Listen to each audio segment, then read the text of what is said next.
Well, a group of tenants at an annex apartment building are choosing to keep their air conditioners at the risk of being evicted.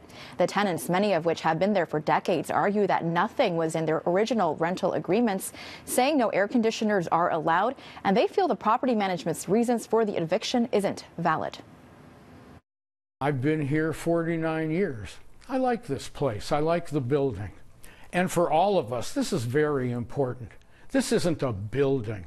This is our home. The longtime tenant says he, along with the other tenants at 267 St. George Street, received notices saying they needed to remove any AC units from windows that are not over a balcony due to safety concerns. The request from the management was issued 2 days after a toddler was killed by a falling AC unit in a freak accident in Scarborough in November last year. Well, Briar Lane has not come to any of our apartments to look at our installations.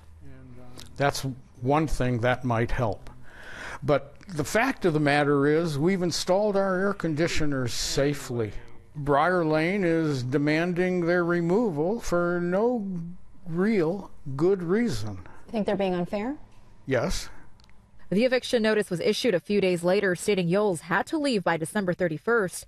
The letter says the reason behind the eviction is because his behavior is interfering with another tenant's enjoyment of the residential complex and or lawful rights, privileges, or interests. While he didn't leave, instead a group of 4 tenants who also received eviction notices and feel strongly about the issue wrote a collective letter to Briar Lane saying their AC units do not contravene any City of Toronto bylaws or the terms of their residential agreements.